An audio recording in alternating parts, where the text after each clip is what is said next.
अवसर पर नववर्ष के खुशियां आए द्वार, कदम सफलता चूम ले, सपने हो साकार।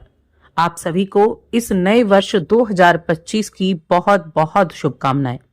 माता रानी आपकी हर एक इच्छा को इस नए वर्ष में पूरा करे।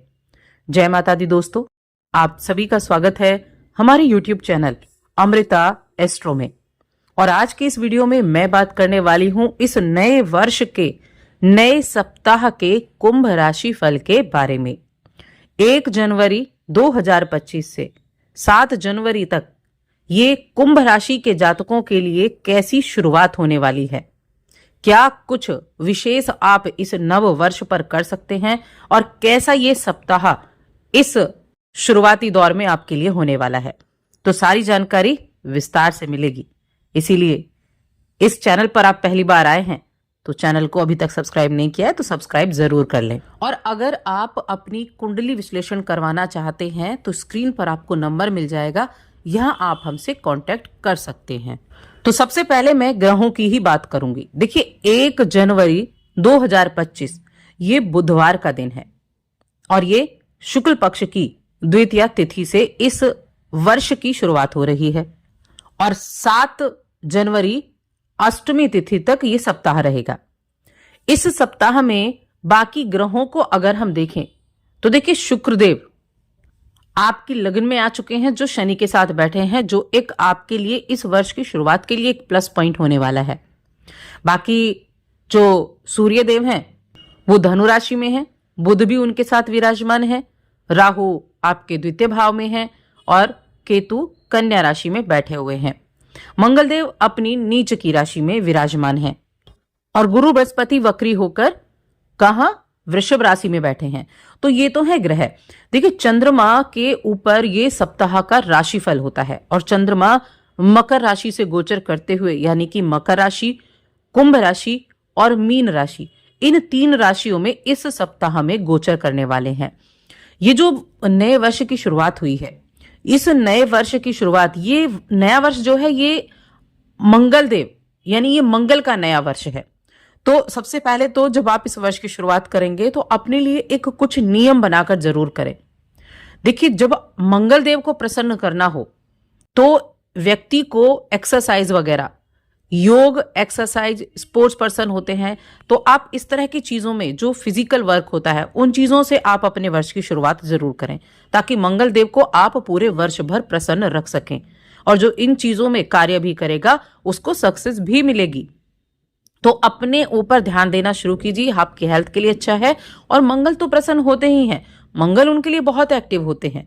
जो जातक नियमित रूप से जिम भी जाते हैं, खुद से भी एक्सरसाइज करते हैं या खुद से ही एक्सरसाइज आप करते हैं, तो इन चीजों को थोड़ा सा महत्व देना आप शुरू करें। अब हम अपने टॉपिक पर आते हैं और साप्ताहिक राशिफल के बारे में बात करते हैं।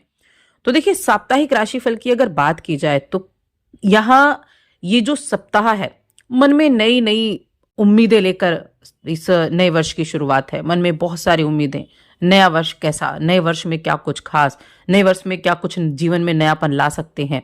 तो इसलिए सबसे पहले अपनी सेहत पर ध्यान देना है। रचनात्मक क्षमता आपकी बढ़ती हुई दिखाई देगी। अपनी सेहत के ऊपर आप काम भी करते हुए दिखाई देंगे। अगर आप पूर्व में अपने धन से संबंधित किसी भी विवाद में फंसे हुए थे तो मैं कहूंगी ये सप्ताह आपको उस विवाद से काफी हद तक राहत दिलाने वाला साबित होगा, क्योंकि जब स्थितियां बहुत खराब हो जाती हैं तो उसको संभालना बड़ा मुश्किल हो जाता है। तो आप ऐसी स्थिति में खराब होने से पहले, उन स्थितियों के खराब होने से पहले उसको संभालने का कार्य करने वाले हैं। एक चीज जरूर ध्यान रखें, किसी भी तरह के कानूनी पचड़े में तो आपको पड़ना नहीं है, समझदारी दिखानी है। धन से जुड़े हुए फैसले इस सप्ताह में आपको जरूर लेने पड़ सकते हैं। 12वें भाव से गोचर करेंगे आपके चंद्रदेव, 12वां भाव फिर आपके लग्न में, और लग्न में 3 ग्रह एक साथ, यानी कि शुक्रदेव पहले से हैं, शनिदेव पहले से हैं और चंद्रमा आ जाएंगे। शनिदेव चंद्रमा को पीड़ित करते हैं, लेकिन शुक्रदेव के साथ चंद्रमा की स्थिति अच्छी होती है। तो यहां 3 ग्रहों का जब रहेगा तो मन में बहुत सारी चीजें चलेंगी, मन में दुविधाएं भी चलेंगी, क्योंकि शनि और चंद्र जब भी होंगे तो देखिए, चंद्रमा सबसे जल्दी पीड़ित होते हैं। शनि बैठ जाए चंद्रमा के साथ या फिर राहु बैठ जाए, केतु बैठ जाए, तो बहुत जल्दी पीड़ित होते हैं। तो पीड़ित होने का मतलब है कि जो मन है आपका वो बहुत सारी चीजें सोचेगा, एक साथ इतने थॉट्स होंगे, इतने सारे विचार होंगे कि आप समझ नहीं पाएंगे कि करना क्या है। ऐसी स्थिति में कोई भी आपका जो मेंटोर है उसकी आप मदद ले सकते हैं किसी भी तरह की परिस्थिति से बाहर निकलने के लिए, किसी भी तरह का डिसीजन लेने के लिए। आपको इस सप्ताह में समाज में मान सम्मान की प्राप्ति का योग भी बना हुआ है। हाँ, अपने भाई बहनों के स्वास्थ्य का थोड़ा ध्यान रखना है आपको। उनके स्वास्थ्य थोड़ा प्रभावित हो सकता है क्योंकि जो तीसरे भाव के कारक हैं मंगल देव हैं, वो क्या है, अभी नीच के अवस्था में बैठे हुए हैं। अब स्वास्थ्य कमजोर होगा घर में सदस्य का तो धन खर्चा भी होगा, तो धन खर्चे का योग भी है। आप हर एक प्रकार की पारिवारिक जिम्मेदारियों का निर्वाह करते दिखाई देंगे और आपके घर में ये सप्ताह आपके मान सम्मान में वृद्धि जरूर लेकर आएगा। मान सम्मान में आपको वृद्धि जरूर मिलने वाली है। यहां कुंभ राशि के जातकों को इस वीक में धन और समय दोनों का प्रबंधन अच्छे से करना है। देखिए, चीजें अच्छी भी हैं क्योंकि जब हम वर्ष की शुरुआत की बात करते हैं तो गुरु बृहस्पति जो कि हमारे जो जीवन है उसमें एक गुरु का ही काम करते हैं। हमारी कुंडली को, हमारे व्यक्तित्व को गुरु संभालने का काम करते हैं, जो कि चंद्रमा के नक्षत्र में, उनकी स्थिति तो वक्री है लेकिन चंद्रमा के नक्षत्र में क्योंकि विराजमान है तो चौथा भाव भी एक्टिव होता है और आपकी कुंडली में यहाँ स्थितियों में जो है परिवर्तन होता है। क्या, लड़ाई झगड़े से तो दूर रहना है, लेकिन नौकरी करने वाले लोगों के लिए यह समय अच्छा है। जो लोग जॉब करते हैं ना, उनके लिए गुरु बृहस्पति काफी अच्छे रिजल्ट देने वाले हैं। आपको सुख की प्राप्ति होगी इस सप्ताह में, और इस सप्ताह में आप किसी मीटिंग वगैरह में बैठेंगे तो कोई गलती नहीं करनी है। कार्यस्थल की मैं बात कर रही हूं, अगर आपकी कोई मीटिंग होती है ऑफिस में तो वहां पर थोड़ा अपनी वाणी पर ध्यान रखना होगा। इन परिस्थितियों से आप बिल्कुल बाहर निकल आएंगे। सही तरीके से छोटी छोटी सावधानी के साथ काम करेंगे तो हर एक स्थिति आपके लिए बेहतर रहेगी। स्टूडेंट के लिए मैं कहूंगी कि अपना ध्यान पढ़ाई पर आपको केंद्रित करके रखना है, उसको भटकने नहीं देना है। नया वर्ष है, खुशियां मनाइए लेकिन फिर लग जाइए पढ़ाई पर, वरना परेशानी हो सकती है स्टूडेंट को अगर उन्होंने अपने टाइम को सही से मैनेज नहीं किया। सेहत का ध्यान रखना है, सेहत प्रभावित हो सकती है तो सेहत का आपको ज्यादा ध्यान रखने की आवश्यकता रहेगी कुंभ राशि के जातकों को। अब इस सप्ताह में कई तरह के योग भी बन रहे हैं। देखिए, मैंने शुक्रदेव की बात की थी कि शुक्रदेव आपकी लगन में है और शुक्रदेव का आपकी लगन में बैठना आपके लिए बहुत उत्तम रिजल्ट देने वाला भी है। और जब कोई प्लैनेट आपको अच्छे रिजल्ट दे रहा है, शनि तो लगन में बैठे हैं, बेशक शनि की 7.5 चल रही है, लेकिन हाँ, उसका प्रभाव आपको देखने को मिल जाएगा क्योंकि जब शनि का गोचर होता है उससे कुछ महीने पहले ही, कुछ समय पहले ही उसके प्रभाव बदलने शुरू हो जाते हैं। और शुक्रदेव आपकी लगन में बैठकर व्यक्तित्व पर जहां ध्यान दिला रहे हैं, महिलाओं की मैं स्पेशली यहां बात करूंगी तो देखिए, महिलाओं के लिए मैं कहूंगी ये वीक जो है बहुत अच्छा होने वाला है।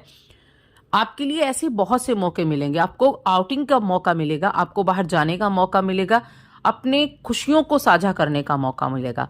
मैं कहूंगी ये वीक महिलाओं के लिए बहुत बेहतर होने वाला है, कामकाज की दृष्टि से भी, जो कामकाजी महिलाएं हैं उनके लिए भी, और साथ में समाज में मान सम्मान के लिए भी, परिवार में भी आप अपने जो एक आपका रुतबा है उसको भी आप बढ़ता हुआ देखेंगे, तो उसके लिए भी ये समय आपके लिए काफी ज्यादा अच्छा होने वाला है, महिलाओं के लिए काफी बेहतर है। संतान की अगर हम बात करें इस सप्ताह की तो देखिए, संतान के लिए चीजें जो हैं वो ठीक रहेंगी। संतान की सेहत थोड़ी प्रभावित जरूर हो सकती है, या तो आप मौसम की वजह से कह लीजिए, लेकिन थोड़ी सी प्रभावित यहाँ होती हुई दिखाई दे रही है, तो थोड़ा सा ध्यान आपको रखना है और स्वास्थ्य पर आपको ध्यान रखकर चलना होगा। ओवरऑल हम रिश्तों की बात करें, प्रेम जीवन हो गया, वैवाहिक जीवन हो गया, तो प्रेम जीवन के मामले में ठीक है क्योंकि शुक्रदेव लगन में बैठे हुए हैं और सप्तम भाव को भी देख रही हैं, प्रेम के कारक भी हैं, एक शुभ स्थिति में है तो प्रेम जीवन भी ठीक है। और जहां वैवाहिक जीवन की बात है तो विवाह के स्वामी भी शुक्रदेव कहे जाते हैं और साथ में सप्तम को देख भी रहे हैं, तो वैवाहिक जीवन बहुत सुखमय रहेगा। आप यात्रा भी इस समय कर सकते हैं, और यात्राएं ऐसी और खरीदारी भी आपके लिए यहाँ करने का योग बना हुआ है कि जीवन साथी के साथ मिलकर शॉपिंग पर जाना, आउटिंग पर जाना, ये सब चीजें होती रहेंगी। लेकिन इस दौरान बस अपनी सेहत का थोड़ा सा ध्यान रखना है। अब मैं आपके लिए उपाय बताती हूँ, क्या उपाय आप कर सकते हैं।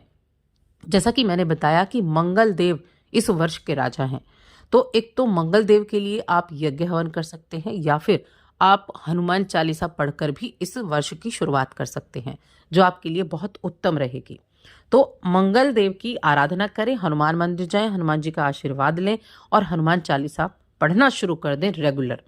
बहुत अच्छे रिजल्ट इससे आपको देखने को मिलेंगे। बस आज की इस वीडियो में इतना ही। वीडियो कैसी लगी कमेंट करके बताएं। चैनल पर पहली बार आए हैं तो सब्सक्राइब करके जाएं।